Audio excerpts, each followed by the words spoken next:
ঝাড়গ্রামে একদিকে যেমন হাতির তাণ্ডব, এবার আর তাণ্ডব নয়, একেবারে শটাং রিসর্টের ভেতরে হাজির হয়ে গেল বুনো হাতি। চাঞ্চল্যকর, পর্যটকদের মধ্যে চাঞ্চল্য সৃষ্টি হয়। লাটাগুড়ির ঘটনা, লাটাগুড়ির একটি বেসরকারি রিসর্টের ঘটনা।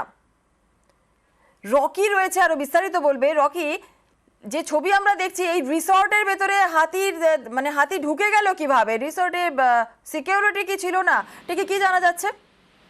জুনাইলা, তোমাকে বলে রাখতে চাইবো, একেবারে রিসোর্টের ভেতরে হাজির বুনো দাতাল হাতি, আর যা ঘিরে কিন্তু রীতিমতো চাঞ্চল্য ছড়ালো সেই এলাকায়। গরুমারা জাতীয় উদ্যান সংলগ্ন লাটাগুড়ি একটি বেসরকারি রিসোর্টে এদিন রাতের বেলা পার্শ্ববর্তী জঙ্গল গরুমারা জঙ্গল থেকে কিন্তু একটি দাতাল হাতি ঢুকে পড়ে এবং বেশ কিছুক্ষণ কিন্তু সেই রিসোর্টের মধ্যে ঘোরাফেরা করতে দেখা যায় সেই হাতিটিকে। প্রথমে কিন্তু সেই এলাকার মানুষ জড়ো হয় সেখানে, যদিও রিসোর্টের ভিতরে সেই মানুষগুলো ঢুকতে পারে না। রিসোর্টের ভেতরে যে সকল মানুষ ছিলেন, পর্যটকেরা ছিলেন, তারা প্রথমে আতঙ্কিত হয়ে গেলেও চোখের সামনে হাতি থেকে কিন্তু উৎফুল্লিত হয়ে পড়ে এবং তারা কিন্তু কটেজের ভেতর থেকেই সেই ছবি ক্যামেরাবন্দি করতে থাকে।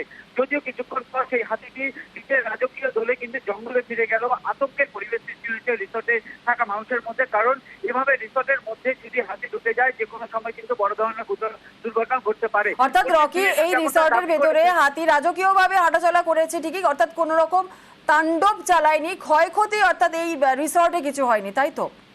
একদম তাই, কোন রকম ক্ষয়ক্ষতি হয়নি। কিন্তু পার্শ্ববর্তী জঙ্গল গরুমারা জাতীয় উদ্যান রয়েছে এবং তাদের হাতিদের করিডোরের মধ্যেই এই রিসর্টগুলি তৈরি হওয়ার ফলে কিন্তু বারবার হাতি রিসর্টের মধ্যে ঢুকে যাচ্ছে বলে মনে করছে পরিবেশ প্রেমীরা। ধন্যবাদ।